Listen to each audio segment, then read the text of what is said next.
ahead when you're ready. As he stated, my name is Cindy Babel. It's pronounced many ways. First off, I want to give you a little background. I am retired. For over 40 years, I worked in the commercial insurance industry and was trained and employed to analyze, assess, and view information. So I thought it would be very helpful for me as someone that has looked at information and analyzed information my whole life, evaluating risk and exposure, putting up millions of dollars, to honor my state and observe. I did forward, I don't know if it was passed out, a list of where I was and the hours I put in. I would think the Election Commission would be interested in what I saw, since I put in over 50 hours. I was at absentee voting, otherwise known from the website as voting by absentee ballot, at 6 locations, 8 different times, totaling about 27 hours. Those include City of Milwaukee, Racine, and Waukesha. On election day, I spent over 9 hours in Wauwatosa at City Hall, where there was 2 polling places and central count. On the recount, I spent over 15 hours observing in the city of Milwaukee. So I have a broad perspective of the things that happened. I did not previously do any poll watching or observing, but I did do the training multiple times, in person and online. And being in the commercial insurance industry, which is probably just slightly below the legal industry as far as details and procedures, I felt pretty confident. After the first 2 or 3 places that I was at, I was astounded that every single location in this proceeded did everything differently. I've heard many elected officials say, well, it's all the same at all the locations. You have a paper ballot and you can just count them. It is extremely different at every location I was at, excluding recount, which is a different situation. And I can go through. During absentee voting, City of Milwaukee Cannon Park Pavilion used electronic, or some people refer to them as skinny ballots, I think. Waukesha used paper ballots. Zablasky Library, I hope I'm not slaughtering that name, used electronic or skinny ballots. This is all pre-election day.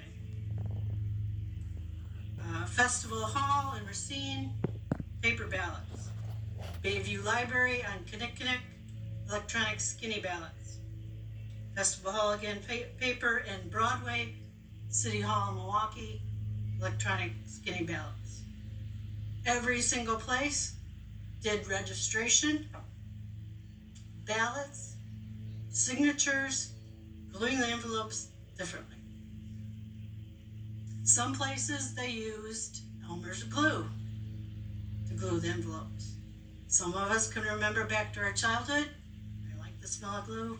I remember Elmer's glue could very easily be opened. And since I was at central count, nobody opened the envelopes via the glue flap. They were all slid open.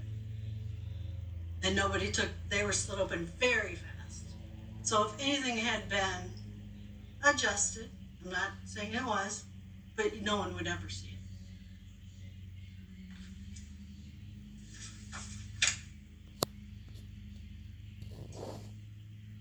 The other thing I found very interesting is when I've asked about procedures that weren't being followed, such as using the ineligible voter log, announcing name and address, verifying proof of residence. A lot of these things were loose, to be kind.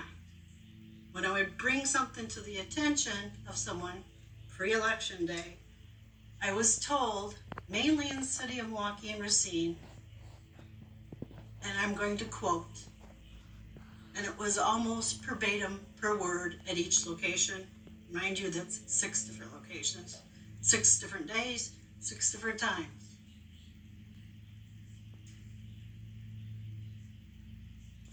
Get my quote correctly. We do not have to follow those procedures now. That is only done on election day. I said, well, I looked at my guidelines and it says they're supposed to announce their name and address, and you're supposed to look at the ineligible log.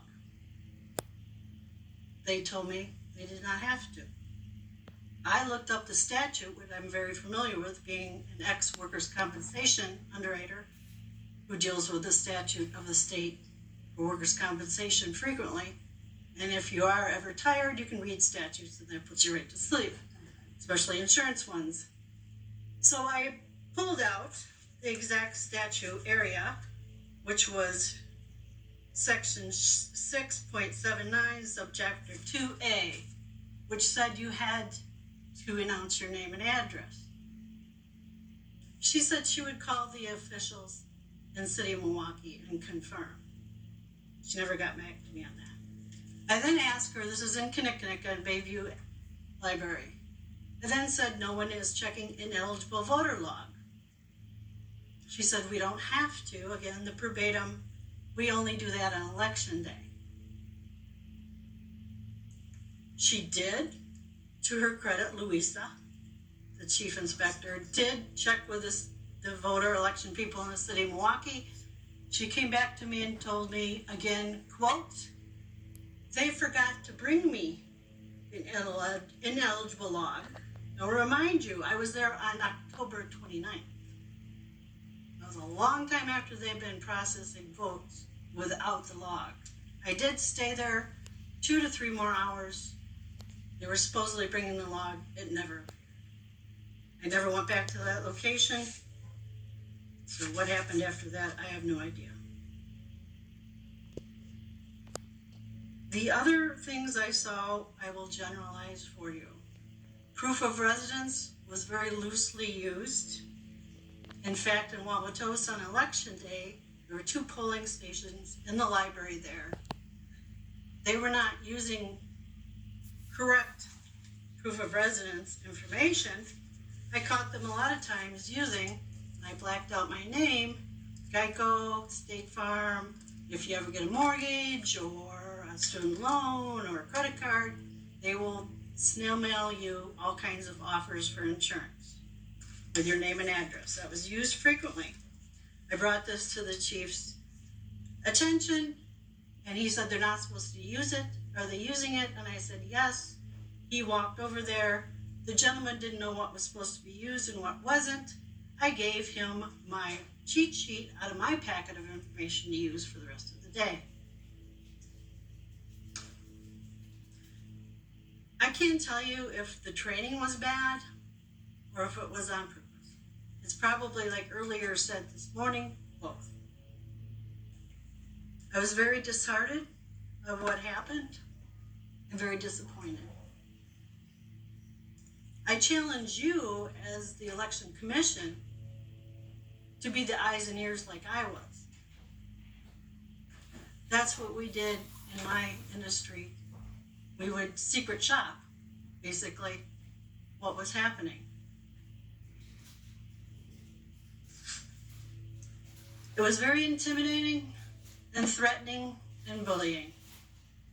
Racine was the worst. This was in Festival Hall. I have affidavits that was also handed out that you can look at if you wish, that I've done and notarized. And I drew a picture and I used their website, Festival Hall's website. The interesting thing was they put us in a corner.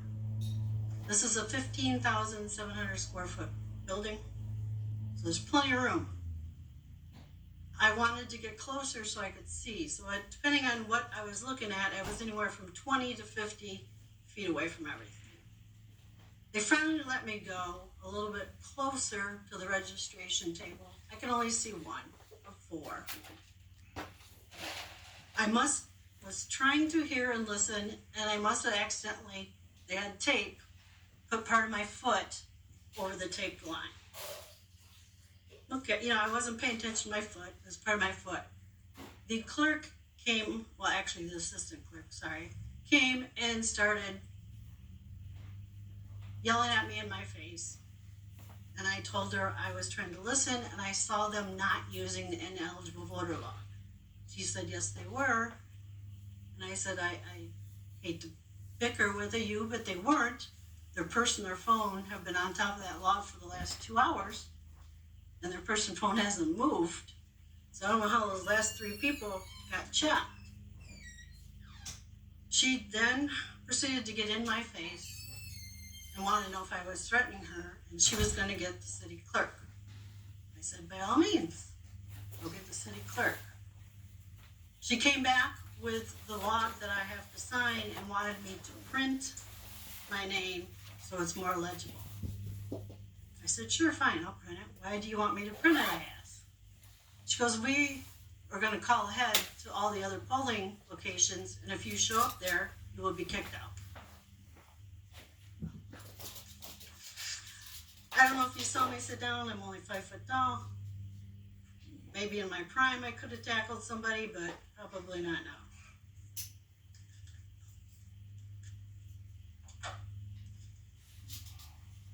The other interesting thing about Racine, which doesn't come up a lot, Green Bay, Milwaukee, Madison comes up a lot. The interesting thing about Racine, I was there twice, and appropriately so, once on Halloween. They had moved the whole city hall of Racine down to this festival hall, curtained it off. And there was another observer with me kind of asking the city clerk, Tara, not sure how she pronounces it, why they moved the whole city hall down there. And I said, perchance is your city hall under construction? Because I was just at Waukesha a few days ago. It's under construction. It's kind of a mess. No, it's not under construction.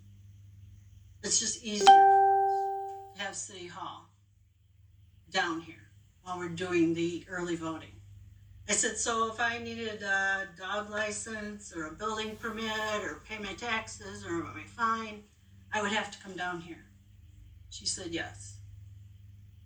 I was there, you can total up the hours, 2 different days. I kind of got lost in the parking lot, so I did circle the building. There was no signage or city hall affairs whatsoever at any doors or in the parking lot. And I never saw one person go back there and do any city business. I also was not allowed to use the restroom, which would have been behind that curtain. I was told to go find another place to go to the bathroom somewhere in the city. Yes. Because they didn't want me to go back there and see. I was also made to sit at Cannon Park on the 24th and 25th for several hours. I was there from 10 to 4 the first day in front of an open door at 34 degrees the whole day. The second day they made me sit in the same spot. The second day, just for fun, I saw the first day that at the end of the day they brought out this bag that kind of looked like a pizza delivery bag. You've heard that term. Some were red, some were blue. Took all the ballots out. 2 people took them out, put them in this bag. They had the key. They went to a room that we could not see or hear and did something with them. The first day, they brought 3 ballot envelopes out and had the inspector general, or chief, they call him, write something on them and took them back. So the second day, I left at 4 o'clock, and I thought, I wonder what they do with those at night. They're not going to leave them in this park pavilion all night long. So I got in my car and went around the block and parked somewhere else where I could see what happened. They brought them out in a bag, and one of the poll workers had the ballots, not the chief, Tony, their name was an I believe, and he threw them in the back of his SUV and off they went. The chief didn't even take them with her. They went with a poll worker. Where they went, I have no idea. Wow. The recount you've heard a lot about was very intimidating. It was very bullying. I was told on the first Saturday I was there, since I'm short and a little elderly, have back problems, I could turn my chair around and kind of lean on the chair, in the back of the chair, and watch. 2 days later, I was told I was not allowed to do that. They called the cops and hauled me out. So I think because Tony recognized me the day before, because I was at the table next to her, and wanted me out of there.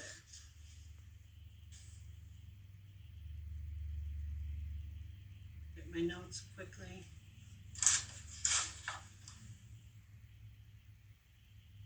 There's a lot I could go over with you in the essence of time, and you all probably get tired. If you'd like me to come back and speak further with all my experience at all the different locations, I'd be happy to. I just encourage you that we could put more laws on the books, but they're not following the laws that we have now. All right, thank you. Our first question comes from Senator Bernier. You know, clearly, I've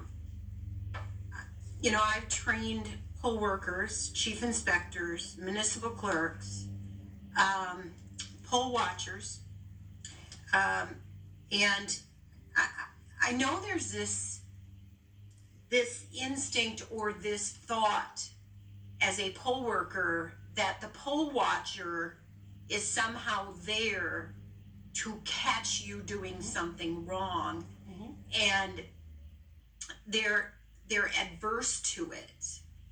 And I know we have to get over this issue of the poll watcher is there just to make sure the process is followed.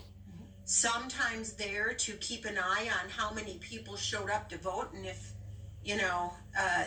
Kathy Bernier did not come in by 5 o'clock on election day to vote, then you all are going to call me and say, do you need a ride to the polls or whatever? I don't think a lot of people understand that poll watchers are not necessarily there to catch someone doing something wrong. And we shouldn't have the idea, the poll workers should not, or the municipal clerks, or the chief inspectors, that somehow you're there to catch them doing something wrong, and to not be adverse or defensive when the poll watcher does point out something. So that's lack of confidence, in my opinion, and lack of training, that they're having to swallow their pride and say, okay, she's right. This is what we're supposed to be doing, and do it right from then on. So with that said, you have very specific times, specific places, and specific issues. Would you be adverse to sitting down in a room with some of these people and sit and talk about your experience and what it is that we can do to see? Poll watchers are a part of our electoral process. Poll watchers are as legitimately in the polling place as what the poll workers are, and the chief inspectors. And I think we've got to get that message across through legislation and or through the Wisconsin Election Commission and the county clerks and the municipal clerks, that the poll workers need to recognize that you, the poll watcher, are just as important as they are to the electoral process. And so, I'm hoping that we can get back to you, find out if some of these election officials would like to sit down and have a conversation about how you were treated and why you were treated that way. Now, that might be visions of grandeur, but it is the holiday season, and I'm optimistic that we can get over this issue some way, shape, or form. And so make sure that, I don't know, do we have your name, your address, your phone number, whatever? Yeah. And Ron that, and William have it. okay, and that we can get back to you, because I would love to facilitate an honest to goodness discussion, a respectful discussion. Right, and I agree with you that I don't know what was said to the poll workers, but during their training, just to identify that watchers will be in, they're going to be watching, and they're not there to cause a problem or to accuse people. Just a simple explanation and some basic training of what we're there for and why would probably be very helpful. We have time for one last question. Representative Mako. Thank you, Mr. Chairman.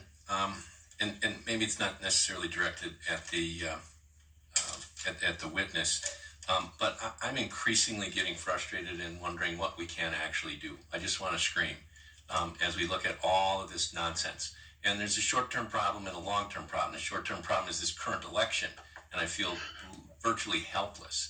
The longer-term one, if any of this legislation requires the governor's signature, again, I think we're at a loss.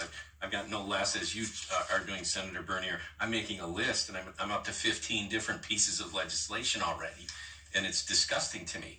I'm also vice chair of the audit committee. I'm wondering if that helps. I'm just looking, is there any value in us talking to the joint chairs of that committee and doing a full-blown audit? Again, doesn't help us today, doesn't help us in the next few weeks, but I'm increasingly frustrated at hearing testimony from this witness and all of these witnesses who I find profoundly credible, to take their time to come down here and put up with this. And I'm just frustrated as a representative. I certainly, like many of you, are doing this job because out of the stewardship sense of responsibility that I have. People say, you must have always wanted to do this. I go, no, I don't even know I need to do it now. I'd much rather be sitting down in Florida. But but I feel a responsibility that we've got to get up here and do things. And I think it's quality business people and everybody in this room that is lending that credibility. And so, again, I hope that we get some guidance. And I apologize, sir. I know I'm not asking a question, but I'm sitting here getting more frustrated by the minute, the more of this stuff that I hear, wondering, well, what can we do? And so, again, going forward, obviously it'll be legislation. I hope you guys, whatever you put together, I'll sponsor that. And then the second thing is, can we do an audit? What do we do moving forward? So that's just the profound frustration that I'm having over here. Very good. Since that was a little bit more based on things not necessarily connected to this particular person providing testimony, I'll give you an extra minute. Representative Murphy had a question. So from all the testimony that we've received, it seems like there's an unprecedented level of bullying going on in these polling places. Now, you're a new poll observer. You haven't done this before. Not in previous. And to me, this is where part of the issue comes in. I believe we have a lot of new poll workers this year and a lot of new poll observers. And to me, it seems as if some of the people working in the polls have taken advantage of the inexperience of their workers and the people observing them. And I think, when you shine a light on the cockroaches, they scurry. And this is where we hear so many things about, well, this was done in this corner, and this was done behind this group of people. It's not transparent. It's not. And Representative Mako, you said that you were very frustrated and didn't know what to do. But I'm here to say right now that I would be more than willing to look at a vote to decertify the group of electors that we have right now. Thank you. May I add a couple things How? that I kind of Go ahead. forgot? There's, in the essence of time and everything, I have a lot more that I could tell you about, that be it someone that was held to great account in my work environment, is responsible for multi-million dollars. I have a lot that, in my viewpoint, would startle you. The things that I could go into in detail, which I won't hear for the essence of time. I'd be more than willing to do that. I did 3 notarized affidavits. I probably could have done 10. Cindy, why don't you provide those to my office and I'll bring it to. I have the 3 that I have provided. You have them. Very good. All right. Thank you very much. Let's go on. We have 5 more people to testify.